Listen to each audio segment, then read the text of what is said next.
Every life has a story, and every story is worth sharing. Your story, my story, and our story speak of victory and defeat, joy and sorrow, resilience and vulnerability. They are not just our story, they are Christ's story in us. They are Kingdom Stories from Down Under. Welcome to Kingdom Stories from Down Under. I'm Natanael, Costea, and tonight we have a special guest. Most of the guests here that I invite are people whom I have a relationship with or I know really closely. But tonight it is a surprise because I don't know much about our guest, and most of you don't know much about her. And this is beautiful because it's a new story, it's a new journey, and it's something fresh, and I can't wait to hear Shar's story. Let's welcome to the show, Shar Hodgkinson. Thank you so much for having me. It's Shar, just such an honor to be here. I don't know much about you, but this is beautiful because I want to find out a lot about you. Yeah. So when you first, let's say you go in a room and nobody knows you, and they all introduce themselves to one another, and it comes to you, now it's your turn to introduce yourself. What do you say? Talk about being put on the spot. I'd probably say that I'm filled with a mercy gift from God. You know, I really love people. I really love to encourage people and see the best in people. I'm definitely fiery. Yeah. I love to preach the gospel. I think a lot of people have often said to me, you know, slow down, or maybe that's not for now, but I'm all for going forward and sharing the love of God, no matter what place you are, no matter where you find yourself. So you'd go, it doesn't really matter the circle you're in. Yeah. You'll just say it straight out. Yeah. So if you get on the plane and you sit next to somebody, they say, hi, I'm Natanael. Yes. Where are you traveling today? You'd say New Zealand. More often than not, it will, in a way, in time, you know, obviously wisdom in that, in being able to get to that subject, but there is a motive, and my motive is for your salvation. My motive is for your soul. So I'll be looking for, you know, ways in which the Lord will speak to me about that person's life, whether it's prophetically. And you do that from the word go, or you ease into it? Yes, yeah. I can't help it, really. I believe I was born and bred to be an evangelist. Do they run away from you, or do they hang around? No, I usually find that it's actually an attractive part of my personality. Praise God. I think that it's really good to be, you know, innocent as a dove and wise as a serpent. And I think that people are longing to hear about a God that loves them and to bring hope. And I think so many people don't really know what they're doing in life. They're kind of wandering through life, or they're just doing as the world says or expects from them. Yeah. But I think that when you bring a message prophetically into their life and really speak life into it, or maybe you expose something that's been hidden, it's amazing the opportunity that God gives you to be able to share his love for them in that moment. So do you look for the prophetic immediately when you meet someone? I think I move very prophetically in evangelism. I'm an evangelist. You know, that's the call and office on my life at this point in time, but I definitely would say I move very prophetically in that office. I don't think it's so much that I look for it. I think it's just the gift, you know, as the Lord gives us gifts. I think it's just something that he's knitted in me, and so for me to locate the inner stream or what's in your life or what's going on, it's very fast. And so I love to I'm not going to say do me now. No. Most people would, but I'm fine. I don't need that. Probably somewhere along the line it will happen tonight, but that's fine. When did it all start, this prophetic gift? Well, I would probably say, you know, the evangelist, it's something I think I've always had.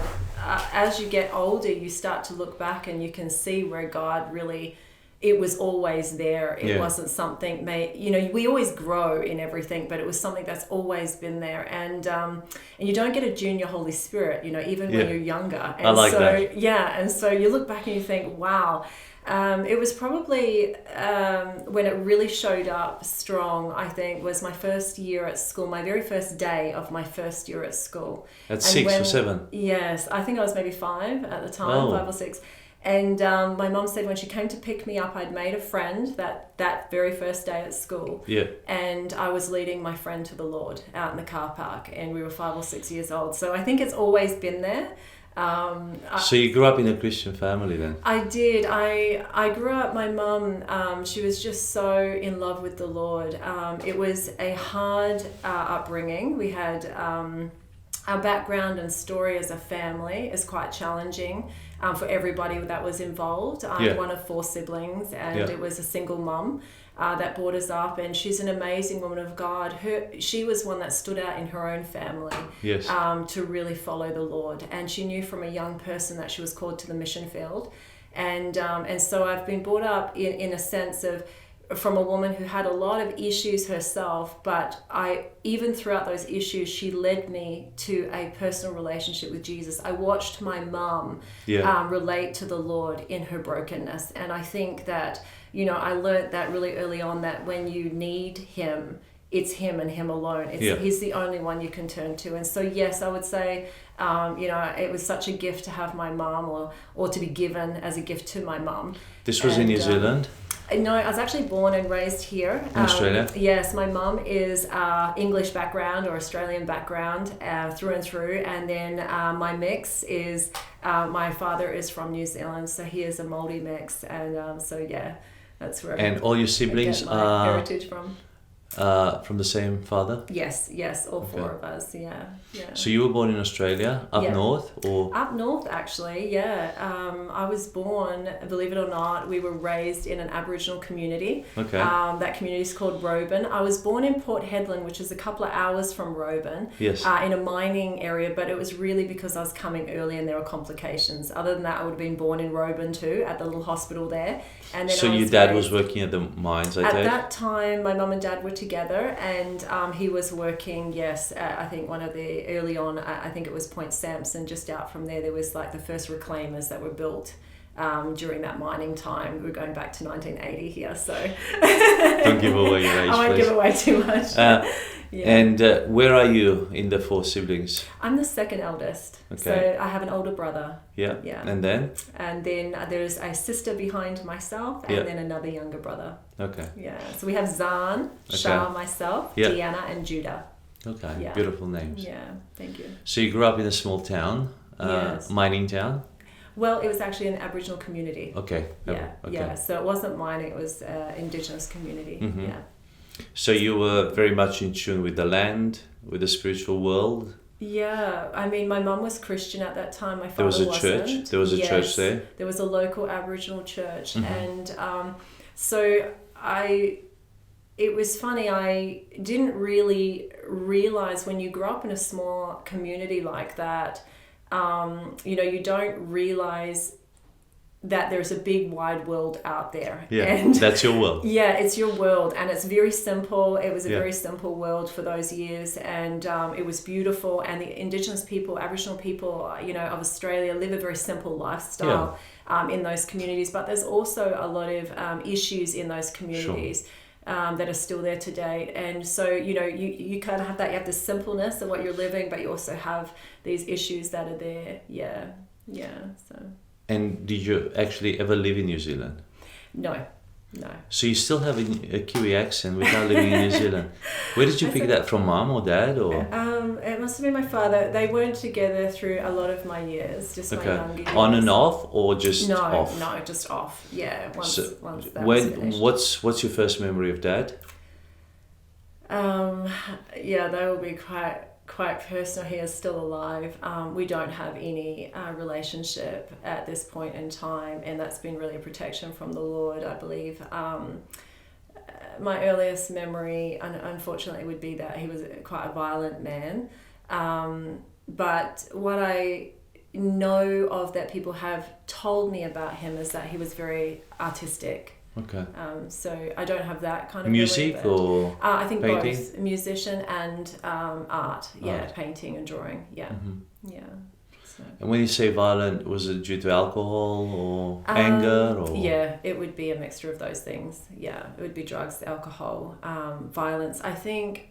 Was it common in? I think it's common town? in Māori culture. Yeah. and in Indigenous communities. Yeah, so you have the both, you know, and I think for my father, he came from that Māori culture, that tribal background, and there was a lot of our background in history as tribal people, also of New Zealand Māori, is that it's very similar to Indigenous. There's a lot of issues there, and he was one that had known a harsh upbringing, I believe, and so and then it carries on, as you will see. Okay. Yeah. And Mum just hanged in there no matter what? Mum hung in there for a really long time. There's a little gap. There's 14 months between myself and my eldest brother. Okay. So she had 2 babies then. Then there's a little gap before my sister was born, about 4 years later. And we did leave at one point in time. And then I think my mum tried again.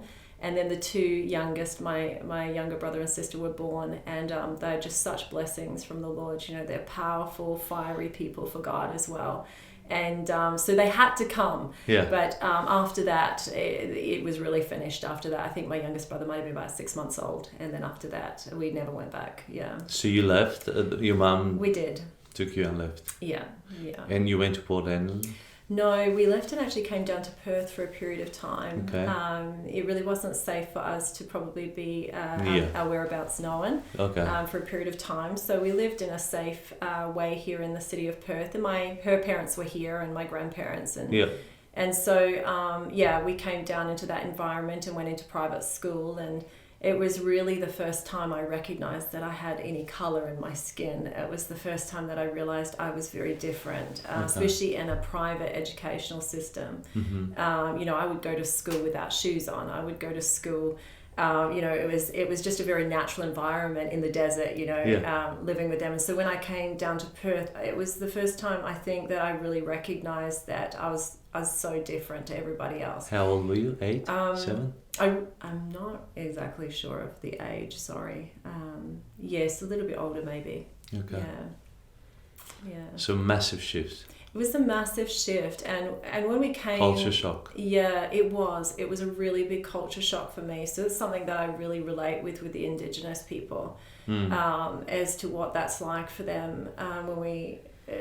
address things like racism and things like that. We like to say we're multicultural in Australia, but I always say we are to immigration or to immigrants, but we're not to our own people. And that's a vice versa. It's the same as them accepting us, and the other way around. Yeah. There is still a long way that we have to go for reconciliation. Yeah. And people say that people are racist. I think governments are racist. And, society is racist as a whole. They just don't know how to do it well. I think people do it much better than the government does. Yeah.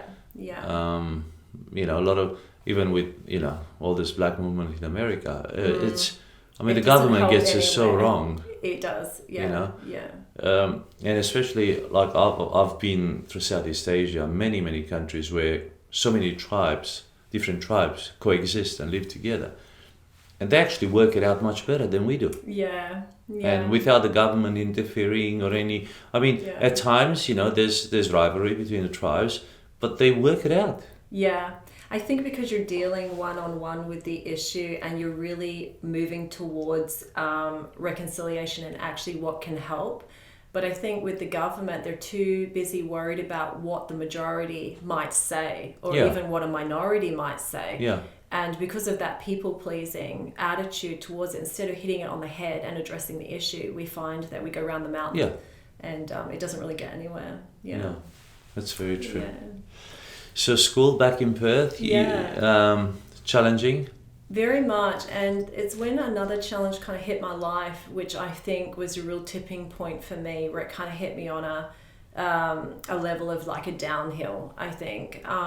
So I'd sort of known domestic violence as a child. I had seen that, and fear really had gripped my life growing up in that way. And then when we came to Perth, and just to protect people's identities in this, there was another man in my life that was close to us that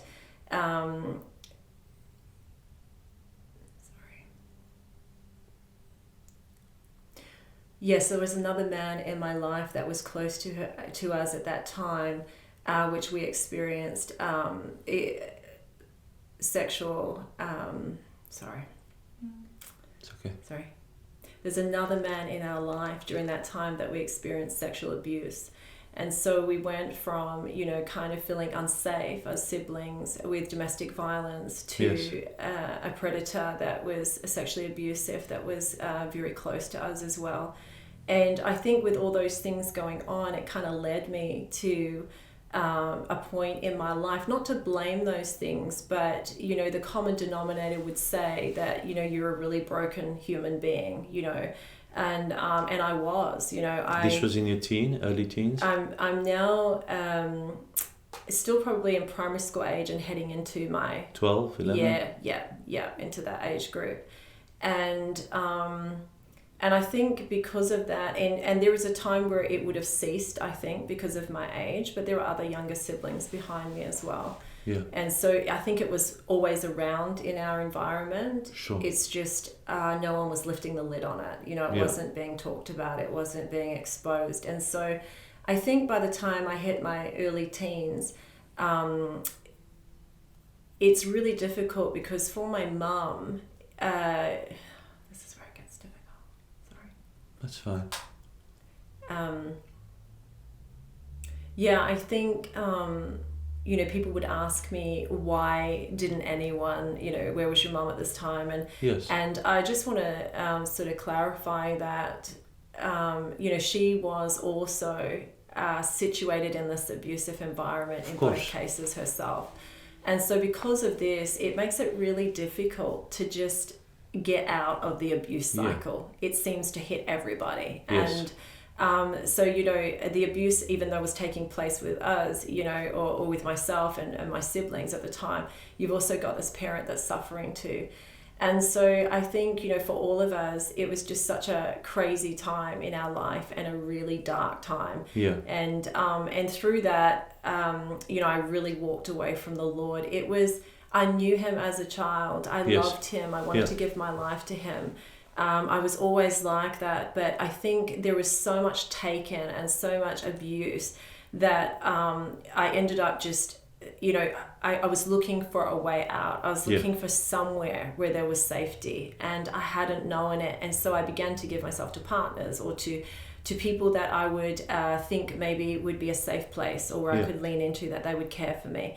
And it just ran a spiral then into, you know, drugs and alcohol, partners, things like that, where I was just so lost, you know, and so far from God. I was so broken and hurt. I wasn't really so much angry at the Lord. I just felt so much shame and so much brokenness, because while this was taking place, while I was making these conscious decisions, this reaping and sowing I was going through, I knew in my core value and I knew in my heart that it wasn't good for me. I knew that this environment wasn't good for me. I knew that this wasn't really what I wanted to do. Sure. It's just I didn't really have any other tools in my belt. I didn't know where else to go. Yeah. And so I was looking for that safety net that, of course, isn't found anywhere else except for in Jesus.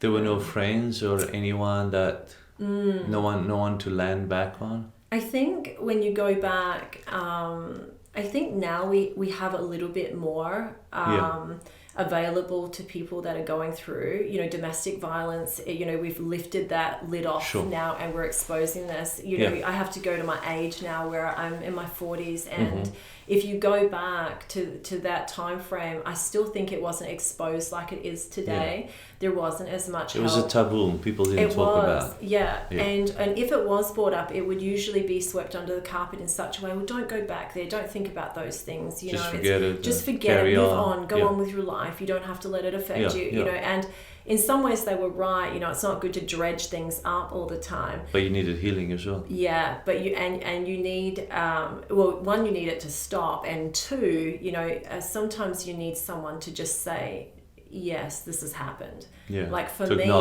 it was the acknowledgement that I wasn't going crazy. I wasn't just thinking these things had happened. I wasn't. And abusers usually do that. They say, look, you lost your mind. That never happened. Yeah, they silence you by many different ways. And it's funny that people around you that really love you, that are shamed from that, also try to do the same. They try to silence it because it will expose them or expose others around them.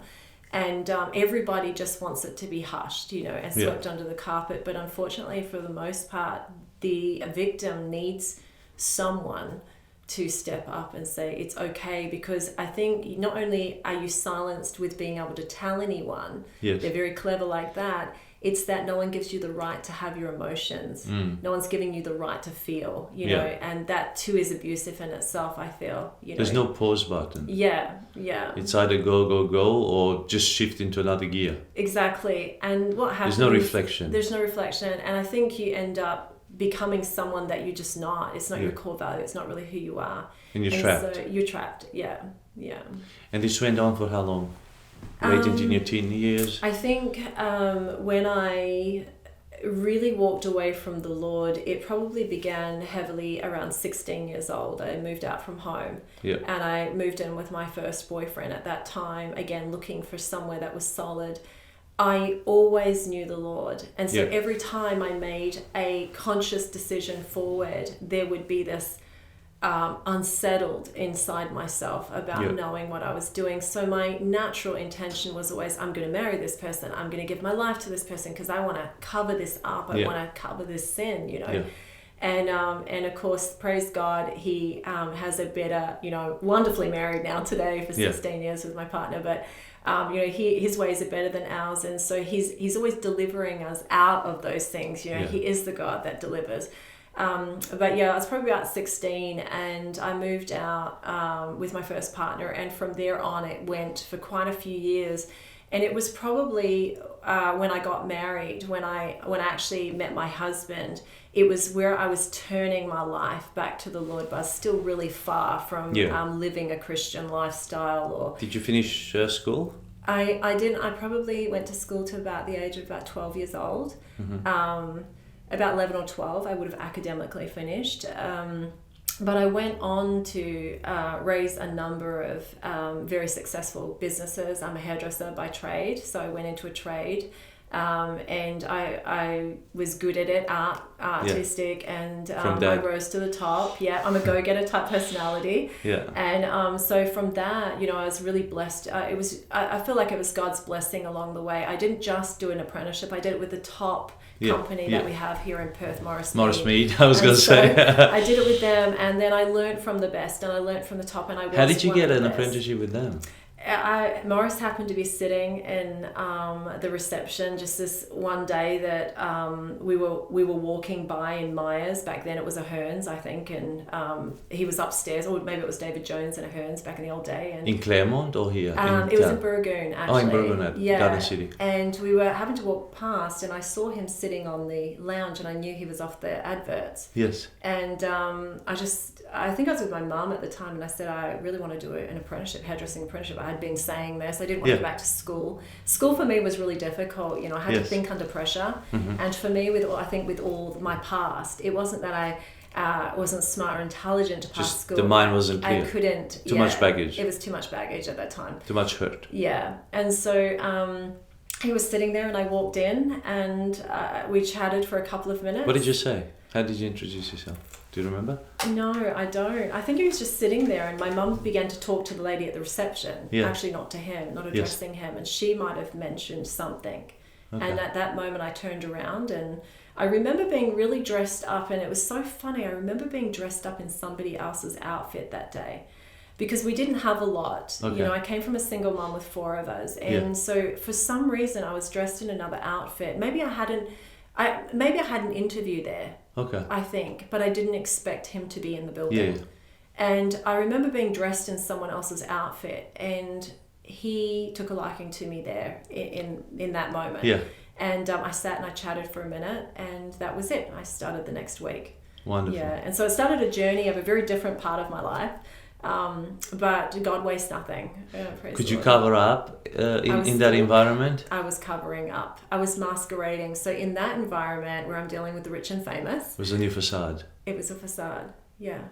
You must have done really well, though. I did. You're an actress. I am. Yes. At that age, to put a good act together? At that age, nobody knew for a really long time. But you come unsewn after a while, and you know, the end was coming. I couldn't hold that down any longer. I couldn't hold what it felt like to be in there, and you know, a couple of things happened, and it just really broke my heart. It was, it had something to do with what I was wearing. And, I had never seen a paycheck. I came from a single mother with 4 of us in the house. I'd never known what I got paid, you know. And, they quietly took me aside and said, you've been here for a year now. I think it's about time you buy some new clothes. But little did they know what my life was like at home. So the money went into the family? It just would have gone into where it needed to go. Yeah, but I never questioned that. You were one with the family. There was no we had segregation. Each other and that was it.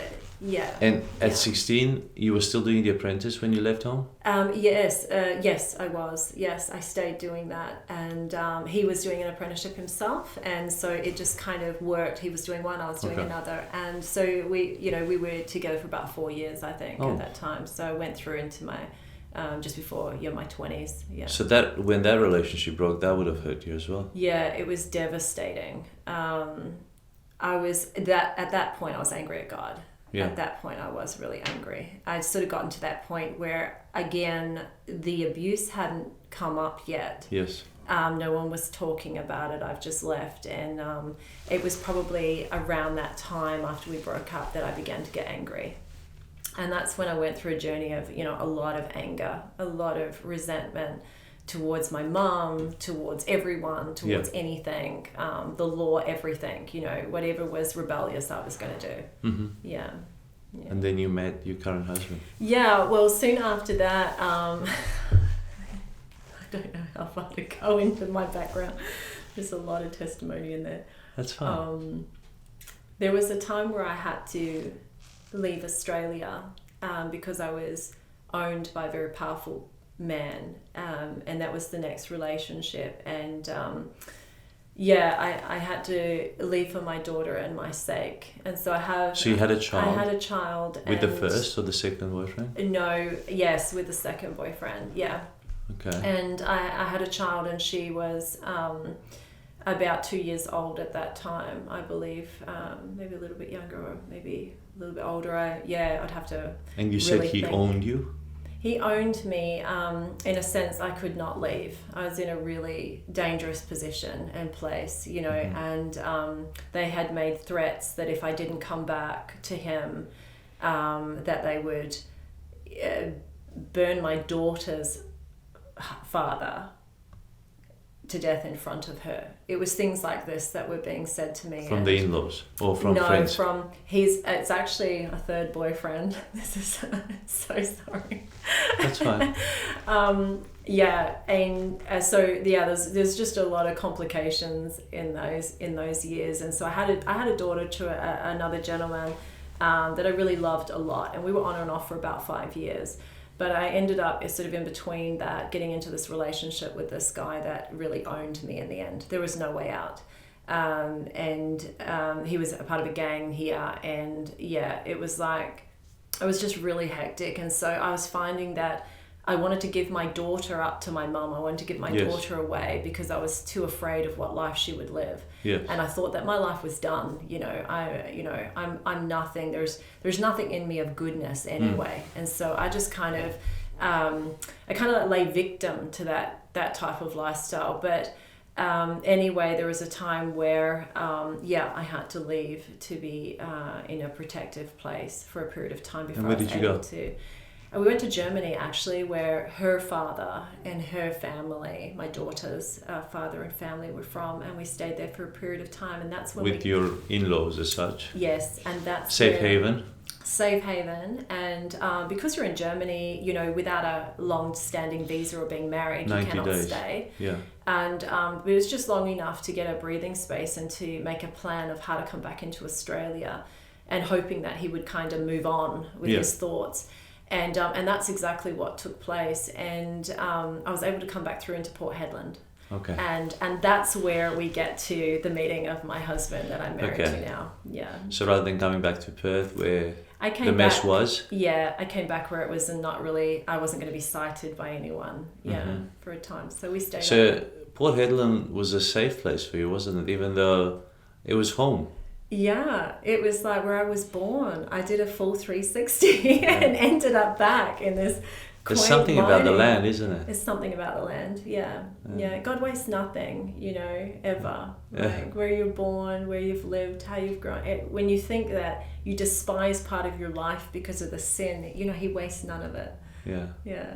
So you're back in Port Hedland, and I'm back in Port Hedland, and I met Luke. That is my husband. Yeah. A wonderful man of God. I didn't really think much of him. I thought of him as a great guy, Yeah. but I thought he was too good for me. That's what Okay. I really thought. I thought that my past, who I was, and what I saw him like, and his family and his parents, I thought, oh, this poor guy, I really thought I would damage this poor man, like it wouldn't be kind of me. And just because I knew, like you said, I had many masks on, I was living this, so many different roles, and I was trying to find my way back to who I was. I was trying to find the Lord, and all the while I'm pivoting back to the Lord in my heart, but my lifestyle still has a time to adjust, back to that place. And so, I meet Luke, and he's very interested, and I'm just kind of doing the cold shoulder, and as you do. And eventually I can't stay up in Port Hedland for too long. It's really costly up there. It's a mining town. I have my daughter, and so rent's very expensive, groceries, everything. Yeah, and so I make my way back to Perth, and everything seems very quiet. I just know that I'm never going to go into those regions again or make myself known. And so I just come, to live very simply with my daughter back in Perth, and I do for a time. And Luke continually, consistently, yes. And I was really ignoring for quite some time. And then finally I said, well, what do you want? And he said, I just want to get to know you. And I thought, I've heard that before.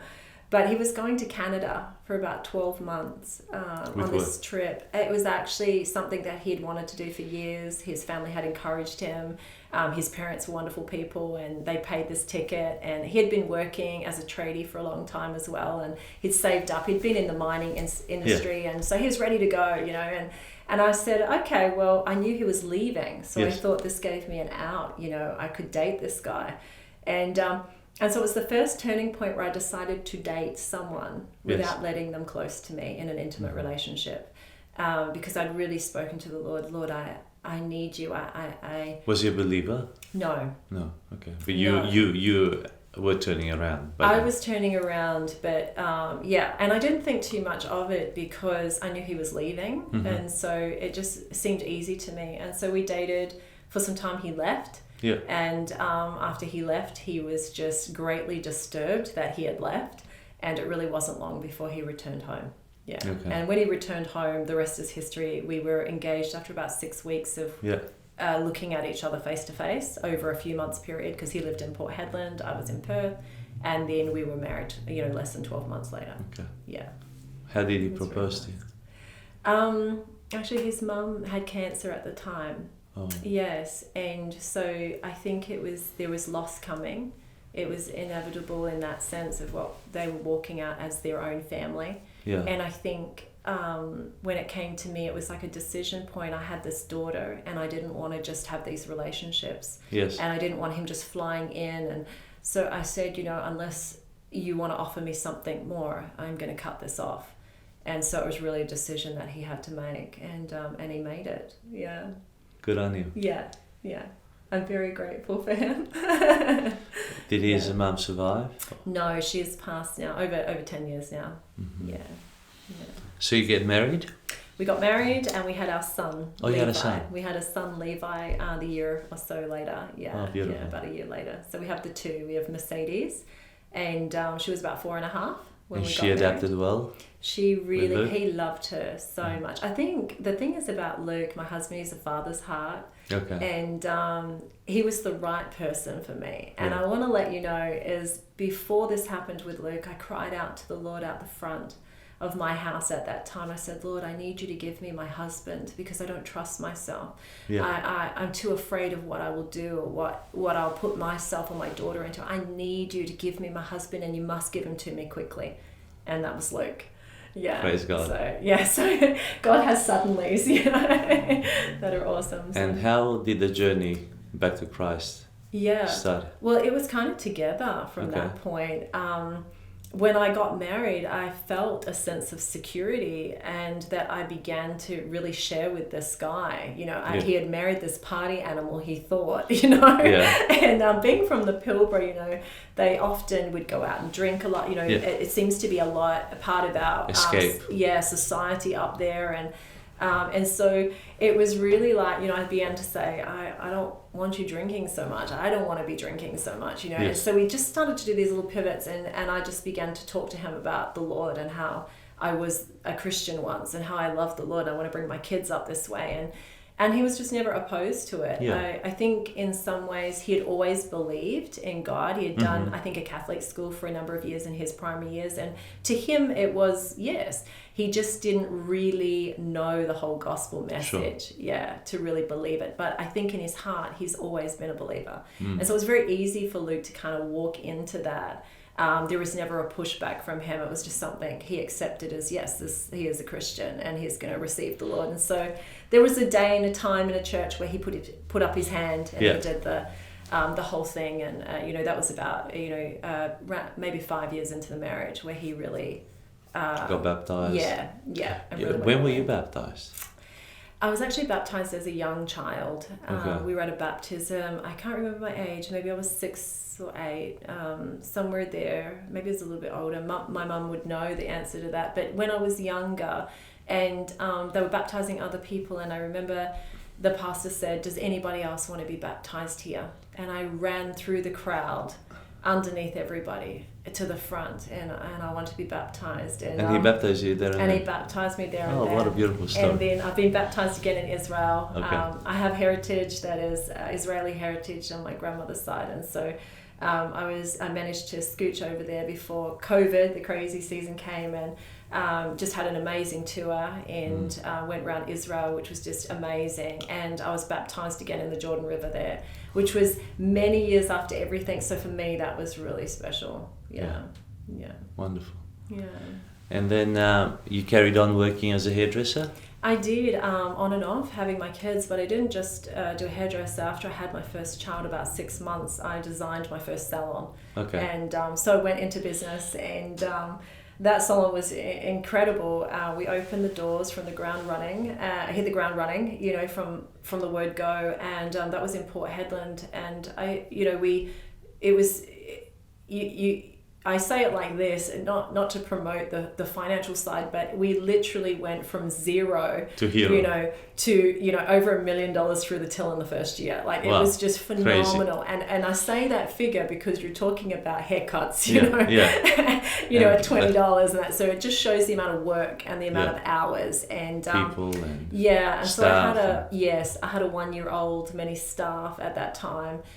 Girls, and you're up there in a region where the turnover is very high in staff because they don't last, their relationships don't last. It's a harsh, they say it's the second harshest climate, I believe, or area to Antarctica. That's what it's been known for, is Port Hedland and the region. And so because of heat and humidity, I think just everything. Yes. And so you're in this environment that is so different to anywhere else on the planet, and so we're seeing a massive amount of stuff. And so during that season, the Lord just really grew me as a person in my character.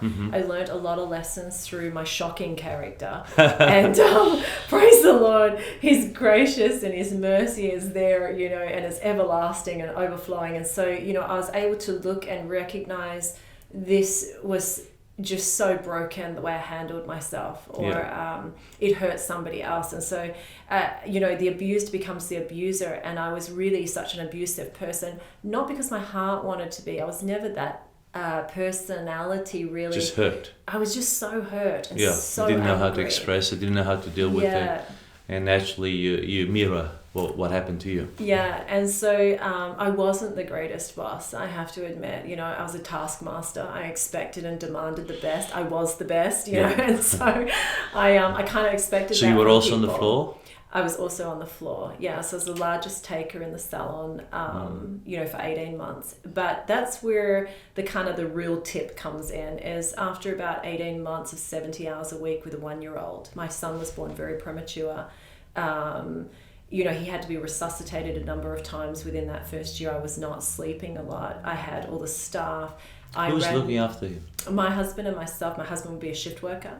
Okay. And I would work, and he would go to daycare, and I was just juggling, and I had my other daughter who was 7 or 8 years old at the time, and I was trying to pull off super mum, superhero, super everything, still masked with so many masks. Yes.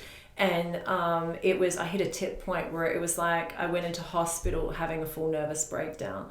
When I got in there, my actual adrenal gland, my major organs were shutting down. I was really sick. I was worn out. I was exhausted. And it's funny, my sister sometimes says it like this, and I didn't realize in the moment, but I would have never stopped. I was so strong. It's kind of that warrior spirit, I was so strong, and I think... in the mind. Yes. Determined. Determined, yeah. And the reason why I did the salon is I wanted to prove to everybody and myself I was something more than an 11-year-old abused person. You're strong. With no education, with no... Yeah, it was like I wanted to prove to everyone in the world that I was something. And so that's kind of what drove me. I was just very driven. And I think at that time, taking my mind out was the only way to kind of hold me and to turn me. And it was really... You actually channeled everything, all that anger towards work. Yeah. It's almost like a man. You were living the life of a man almost. Yeah, totally. Totally. Now you understand us. I understand you guys so much. That's why we achieve so many things, because we pour our lives into those things. The focus was so huge. Yeah. But it did burn you out. It did. And it I was also living caused, outside of my natural strength. It also caused collateral damage with the kids and obviously the family life. Everybody was impacted at that point in time. And and it's huge to be able to get your marriage to make it through that, and to be able to get your children to balance back out of that. After that was really the grace of God in our lives. How long did the let's say the medical condition last? Weeks or months? It really is a journey over 10 years, I would say. When the transformational hand of God hits you, it's a suddenly. But then there's a journey. The process. And so, there's much of a process in there. But yes, and then there was a suddenly. But if we go back to when I was in the hospital, I just remember for that moment sitting there on the shower floor and just speaking to the Lord, if you save my life, because I knew the psychologist had been in, they said to my husband that she's so damaged, she's never going to come back from this. Like, there's just been too much in her past, expect her to go in and out of greylands, expect her to be on medication for the rest of her life, and when I was hearing these words, this fear was just overtaking me, overtaking my soul, overtaking my heart. And I remember just in that moment crying out to the Lord, if you will heal me for my children, if you'll heal me, God, I'll live for you for the rest of my life. I'll give you the rest of my life if you touch me. And it was kind of in that moment, I have to say, there was the way back, but it is a journey back. Yeah, and so I walked out of hospital trying a couple of medications for a little bit.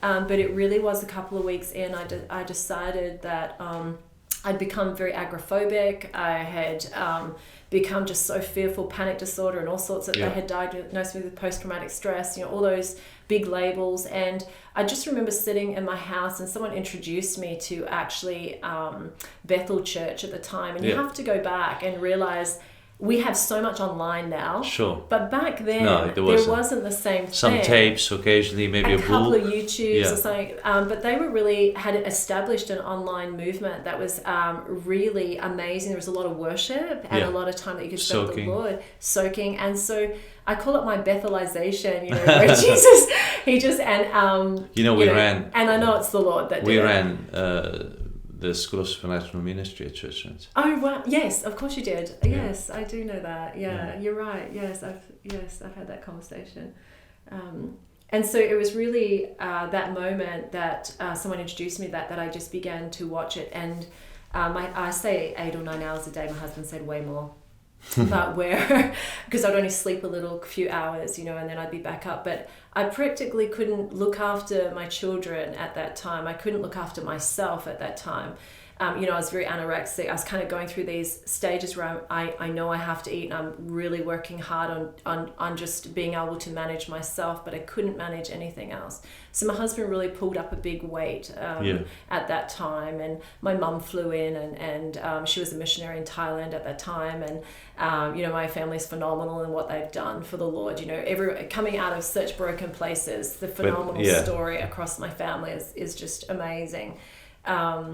And so for 8 or 9 hours, and I literally did that for about 10 months, where it was my everything. Like, I worshipped, I prayed, I was on my knees, I fasted, I listened, and I just wept before the Lord. And it was just such a beautiful moment where I can see now where he built an intimacy with him that now is something I live from as well, even though I was in a really damaged place. And it's like just I had to just give everything over to him, every sorrow, every pain, every trauma, everything. And there was a moment where there was an encounter, and he came into my house. It was Jesus came, and he came for my pain that day. Yes.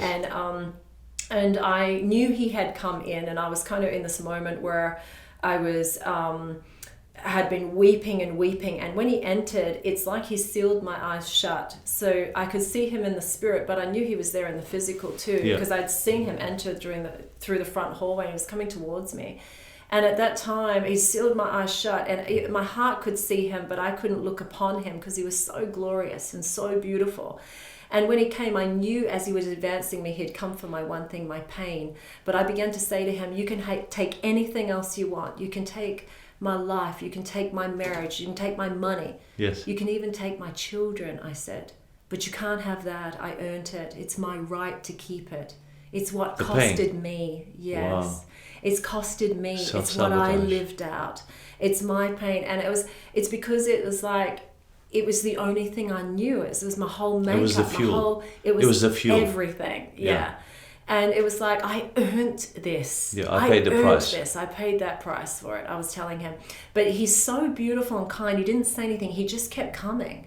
And as he kept coming, he just kept coming with love and with power and compassion.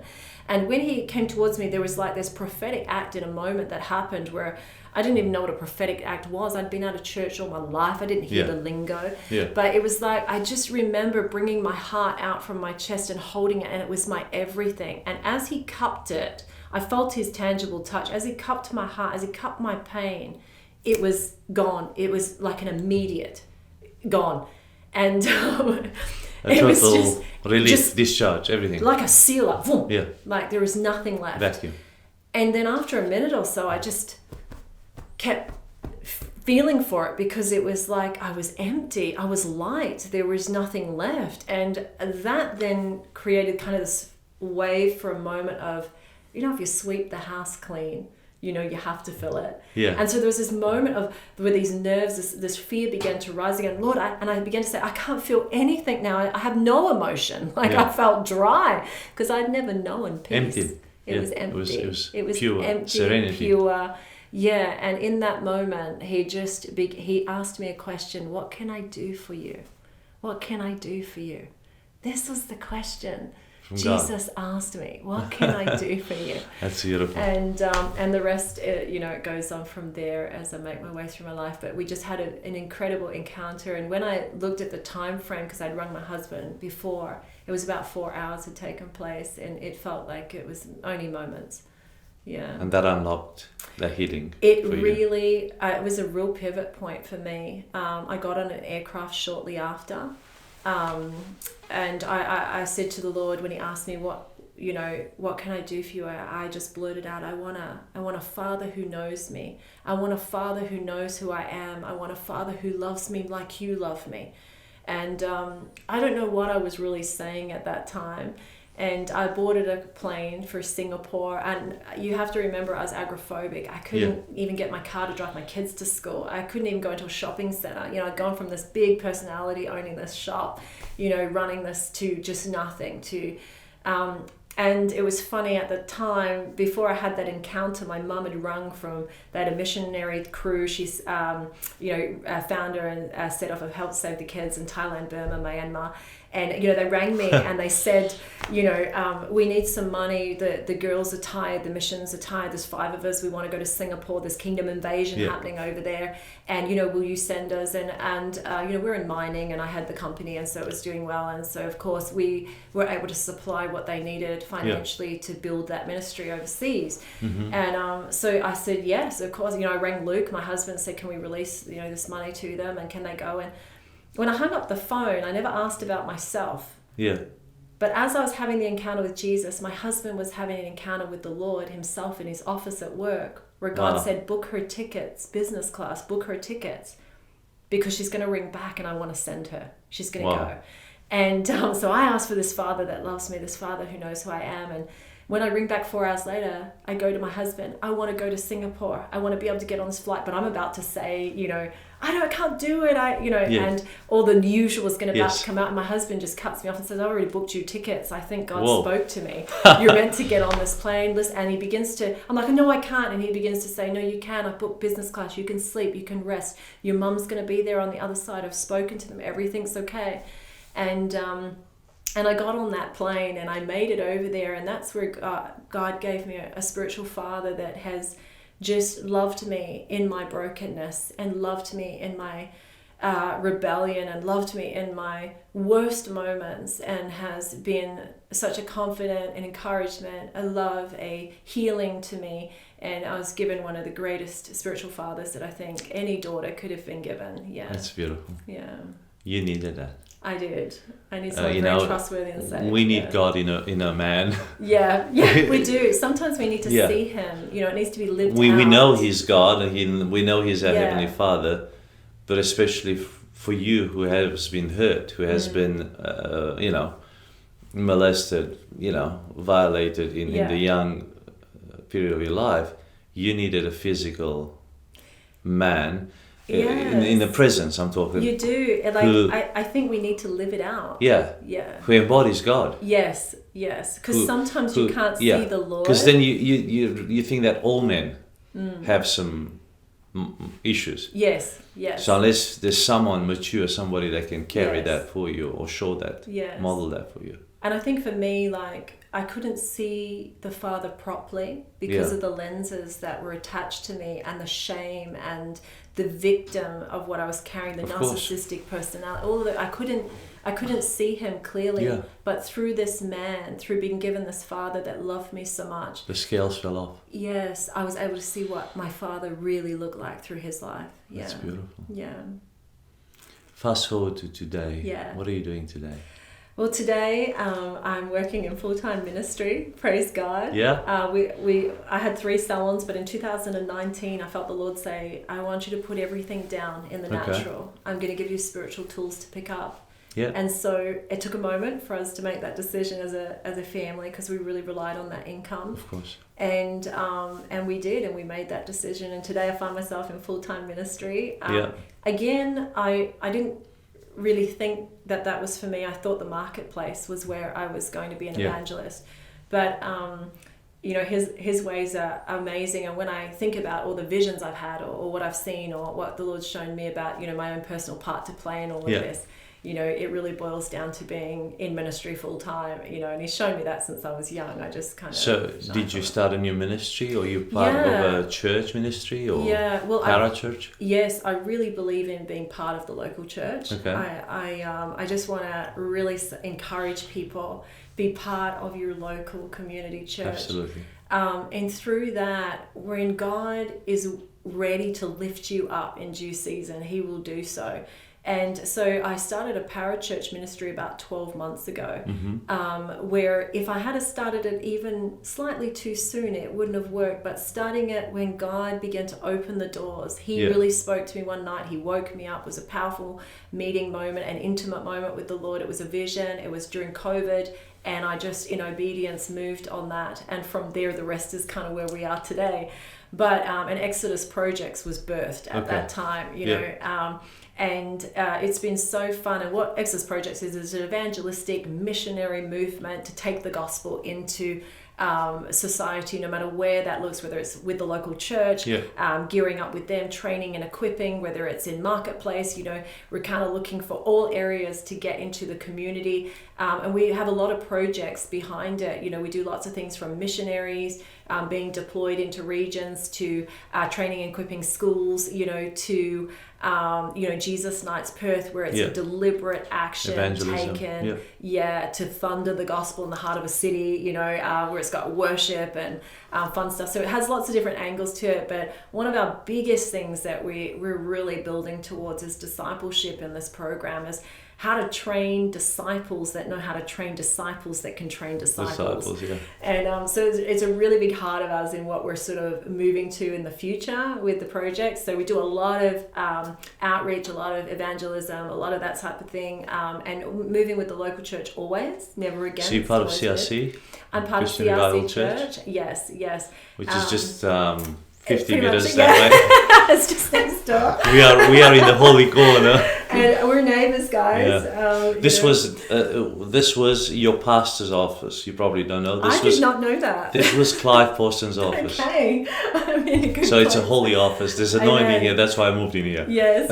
And in fact, next week we're going to have Sharon on the show. Yeah, wow, that's amazing. And we had David, their They're son. amazing. So they're all part of your team. Yeah, I have an incredible leadership team. And they're not the only ones. We've Exodus Projects was really birthed in the first year from Reality Church. Okay. as my main pastors. That's 200 meters down the road. 200 meters, guys. We are all here in the same neighborhood, which is a wonderful church as well. And they really got behind birthing everything, and they were really behind me personally, as Wonderful. personal pastors, and CRC has really stepped in to be behind the projects. Wonderful. And so that just makes a lot of sense.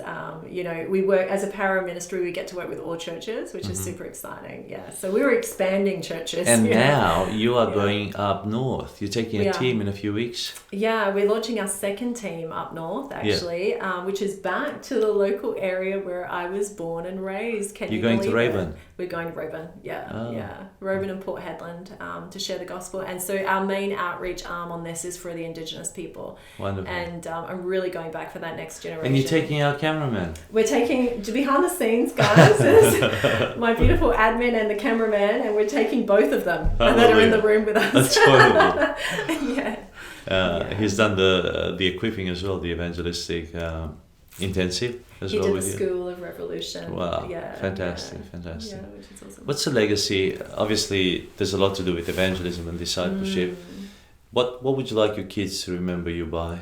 Yeah, I think someone that they truly saw the Father transform their life through the gospel message. Yeah. I think if my kids could say anything, because there's been some challenging moments, especially my daughter's 20, and so she's seen a lot and been through a lot, but the one thing I want to leave behind is that she recognizes how God can transform a life, and she doesn't just see it in my life, she sees it in her own life where he's healed, those areas. And when transformation comes in, it doesn't go backwards. No. It only ever goes forward. Yes. And I think if I was to leave a legacy, it's where they really know when the kingdom comes, when his will is done and when his kingdom comes, that everything else must shift in that place. And so I hope to leave a legacy with my children that they really recognize the kingdom when it comes. Yeah, and the power and authority that kingdom brings with it. Yeah. That's wonderful. Yeah. Well, you've recognized it for yourself and you're sharing it out there. So wonderful. Yeah. This is beautiful. Thank you so much for coming to the show and just being yourself and being, godly and inspiring the people, our listeners and our people who watch this show. I can't wait to hear more from the trip. I'm sure you'll have plenty of testimonies to bring from the trip. Well, you've heard a beautiful story of Shar's past, but also the victory that Christ has brought in her. I don't know what your story is like, how messed up you may have, chapters in your story, but just let me tell you that God turns people around and God does bring transformation. And when he transforms somebody, there's nothing that they go back to. Mm-hmm. That's the beauty of the gospel. That's the beauty of the healing power. And as Shar was healed by the Lord and he took away her pain and delivered her and freed her, the Lord can do the very same for you. So even if your pain is burdensome and you may want to give up at times, don't give up. Just surrender to the Lord and let Him heal you, let Him take care of you, let Him look after you. There is hope, there is a future with God. Well, if you love this story, do share it with other people on various channels, wherever you watch or consume this material. And rate, subscribe to our channels, give us 5-star ratings on Apple Podcasts so we can promote more and more the show. And do come back next time at Kingdom Stories from Down Under. We bless you, and we really pray that this story has transformed you in one way or another. Lord bless you. Thank you for joining us on Kingdom Stories from Down Under. We'd love it if you would subscribe, rate, and share these stories with your wider community. And remember, every story is worth sharing, including yours.